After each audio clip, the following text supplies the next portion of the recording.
ধন্যবাদ সাথেই থাকবার জন্য। আমরা গত ভিডিওগুলোতে ডিসকাস করেছিলাম কিভাবে প্রথম তিনটি ধাপ, সেই তিনটি ধাপ আমরা কার্যক্রম পরিচালনা করতে পারি। ফার্স্টেই সরানো, মানে সর্টিং করা, যেগুলো আমাদের দরকার নেই, যেসব জিনিস সেগুলোকে আমরা সরিয়ে ফেলছি, যে জিনিসগুলো আমাদের দরকার সেগুলোকে সুবিন্যস্ত ভাবে এমন ভাবে রাখবো যেটা আমাদের কাজের জন্য খুব ভালো একটা পরিবেশ তৈরি করে। এবং তারপরে স্বচ্ছ করা, মানে ক্লিনিং আপ করা, শাইন করা। এখন আমরা যেই দুইটি ধাপ নিয়ে ডিসকাস করব সেটি হচ্ছে সঙ্গতিপূর্ণ এবং সচল। সঙ্গতিপূর্ণ হচ্ছে চতুর্থ ধাপ। আমাদের এখানে একটু মাথায় রাখতে হবে, প্রথম যেই তিনটি ধাপ আমরা অলরেডি ডিসকাস করেছি সেগুলো কিন্তু আমরা ইন্ডিভিজুয়ালি, মানে ব্যক্তিগত লেভেল থেকেই কিন্তু আমরা খুব সহজে করতে পারি। আমার কাজের জায়গা আমি ফার্স্টে সরাবো, মানে অপ্রয়োজনীয় জিনিস সরাতে পারি। তারপর আমি আমার নিজের কাজের জায়গা কিভাবে রাখলে কোন জিনিস ভালো হবে সেটাও আমি নিজে ডিসাইড করতে পারি। তারপর নিজের জায়গা নিজেই পরিষ্কার করতে পারি।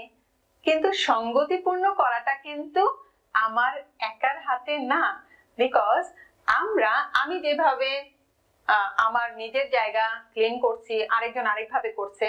আমি যেভাবে আমার নিজের জায়গাকে সুবিন্যস্ত করেছি, আরেকজন যদি আরেকভাবে করে, তখন দেখা যাবে যে পুরো অর্গানাইজেশনটা দেখতে হয়তো ততটা সঙ্গতিপূর্ণ মনে নাও হতে পারে। সো 4 নম্বর ধাপে আমাদের এসে এমন একটা ব্যবস্থা করতে হবে যাতে সবাই প্রথম তিনটি ধাপ সঙ্গতিপূর্ণভাবে একইভাবে আমরা একটি নিয়ন্ত্রিত পরিবেশে পরিচালনা করতে পারি। আমরা যদি একটু ন্যারো স্কোপে দেখি যে আমাদের সঙ্গতিপূর্ণ করব কি, আমরা শুধুমাত্র ছোট পরিসরে যদি চিন্তা করি তাহলে এমন হতে পারে যে 5S এর প্রথম তিনটি ধাপ কিভাবে করছি সেটা আমরা সবার সাথে সঙ্গতিপূর্ণ হতে হবে। আবার এটাও চিন্তা করতে পারি আমাদের প্রতিদিনকার যে কাজগুলো আমরা করছি সেটা সঙ্গতিপূর্ণ হতে হবে, সেটার একটা স্ট্যান্ডার্ড থাকতে হবে। তার মানে আমাদের স্ট্যান্ডার্ড ওয়ার্ক, কাজের একটা স্ট্যান্ডার্ড থাকতে হবে। স্ট্যান্ডার্ড ইনভেন্টরি, আমার কাজের জায়গায় আমি কতটুকু ইনভেন্টরি বা কতটুকু জিনিস রাখবো সেটার একটা স্ট্যান্ডার্ড থাকবে। এবং স্ট্যান্ডার্ড টাইম, তার মানে আমার প্রতিটি কাজের একটা স্ট্যান্ডার্ড সময় থাকবে। এই জিনিসগুলো যদি আমরা নির্ধারণ করে নিতে পারি তখন আমাদের কাজগুলো আরো বেশি সহজে আমরা করতে পারবো এবং আমাদের পুরো অর্গানাইজেশন একটি সঙ্গতিপূর্ণ ভাবে আমরা কার্য পরিচালনা করতে পারবো। অতএব এই ধাপে আমাদের কি করতে হবে? প্রথমে পর্যবেক্ষণ করতে হবে। তিনটি ধাপ পালন করার পরে আমরা এখানে এসে পর্যবেক্ষণ করে যেই ধাপটি যেভাবে সবচেয়ে সুন্দর হয়েছে সেটা আমরা একটা স্ট্যান্ডার্ডে পরিণত করব এবং সেই স্ট্যান্ডার্ড কিভাবে আমরা ভালোভাবে মেনে চলতে পারি সেটার জন্য একটা নিয়ম তৈরি করব। চলে যাচ্ছি পরের ধাপে বা লাস্ট ধাপে, সেটি হচ্ছে সচল।